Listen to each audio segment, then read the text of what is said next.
Kadama TV kojja mate. Kadama yeeganye omusango ogw'okutta boosi we.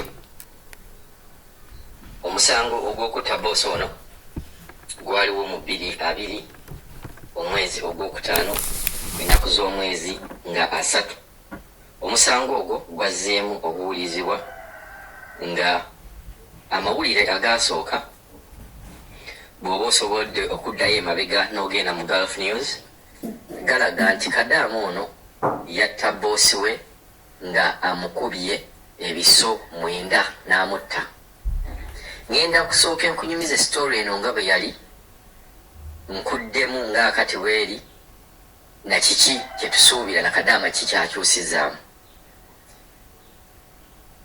3 Ogwokutaano 2022 that is 2020 kigambibwa okusinziira ku mawulire aga Gulf News nti Kadaama ono bamusanga mu nnyumba ngasse boosi we omukazi ow'emyaka 6. Enzita gye yamuttamu na biki bye yakozesa kyali kiso kye yamukuba emirundi 9. Bagamba yamufumita emirundi 9 n'amutta. Njagala owulire bulungi story eno naawe kennyini wegiremu. Bwe kigambibwa amawulire ago yamufumita emirundi 9 n'amutta. Era amawulire ge gamu ne gagamba nti bamusanga mu nnyumba nga yeekukumye mu ruumu. Naye bwe bamusanga era naye bamusangako ebiwundu. Ebiwundu ebyo nga biraga nti naye yali agala kwetta. Followinga bulungi story eno era njagala ogiwulire bulungi gwe kennyini ogenda kwejajinga.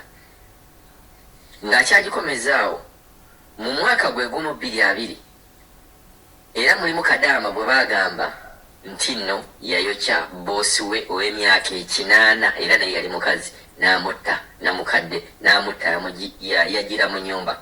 Eyo story tugenda kubeera nayo nga tugibawa mu weekend tugenda kuba nga nayo tugibawa kuba n'ogwo omusango gwazzeemu. Naye katusooke tumale eno gye bagamba nti Kadaama yakuba boosi we ebiso 9.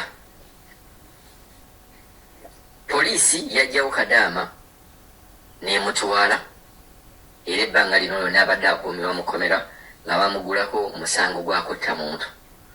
Musango bwe gwazzeemu Kadaama yagambye tattangako boosi we. Kadaama agamba nti nno mu nnyumba mwe yali nga baliwo ne boosi we wajja abaami 2.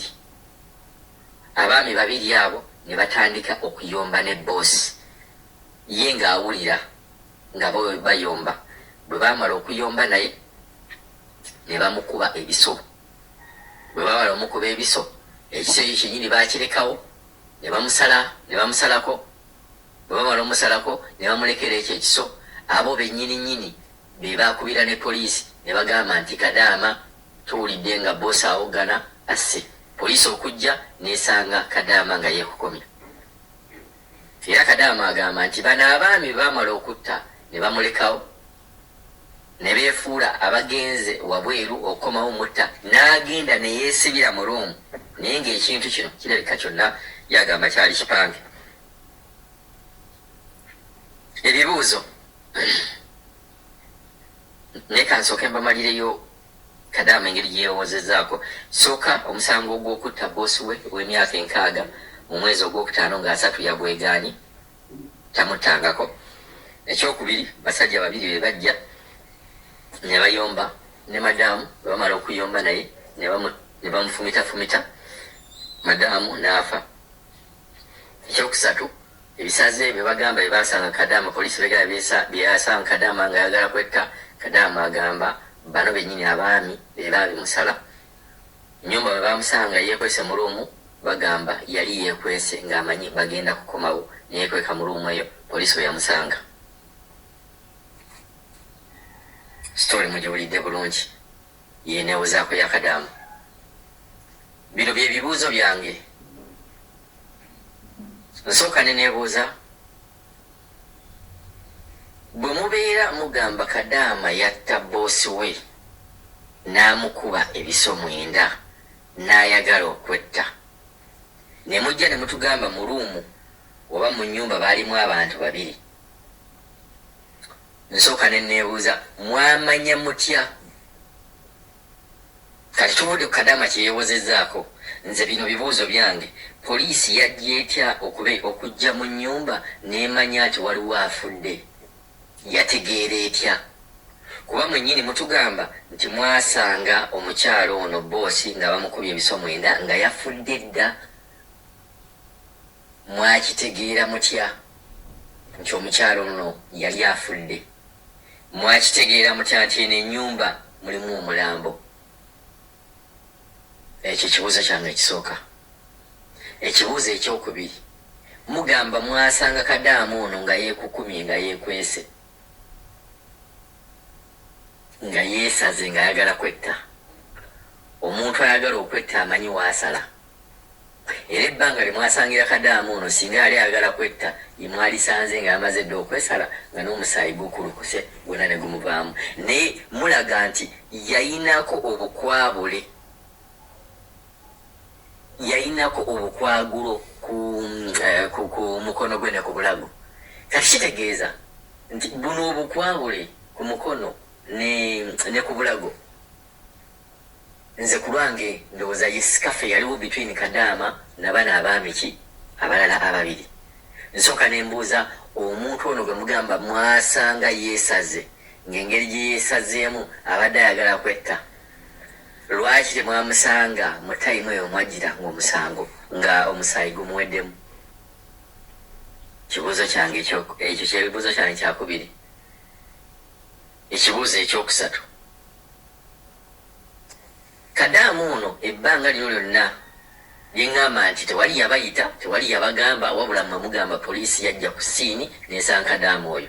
Ddala omuntu assa omuntu mu Buwarabu asobola okubeera mu nnyumba eyo paka we bamusangamu, n'abeeraawo ng'alindiridde poliisi ejje emutwale, nga ddala oli amanyi nti no yassa omuntu, n'abeera mu luumu ng'atidde nga yeekukumye mu luumu eyo mu nnyumba? Mwenyini mugamba mwalimu abantu 2, Kadaama n'oyo omukyala. Ddala Kadaama ono asobola okugamba nti maze okutta madaama ono, maze okumutta, kaŋŋende neekweke mu luumu emu, mbeere mu luumu omwo nga neekwese paka poliisi weenajja n'ensanga?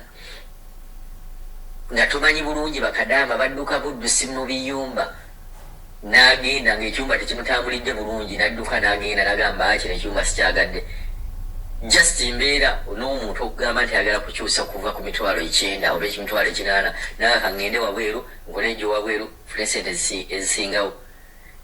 Kadaama ono ali mu mbeera eyo ey'okugamba nti sente zenfuna mu nnyumba ntono wano mu nnyumba mirembe siina mirembe, n'adduka mu nnyumba eyo. Ate ono Kadaama gwe mugamba nti yasse boosi we, amagulu gabeera gakutusa okubeera nga yeetadduka mu nnyumba eyo ne mulema musangawo? Ebibuuzo byange 3, musango kyeyongerayo, naawe osobola okwongerezaako ebibuuzo byo, oba naawe osobola okulaba sitoori eno. Ddala sitoori eno ekwatagana, beboogera bikwatagana. Nze ye ndowooza yange, gw'olowooza otya? Kadaama TV, Kojja Mate.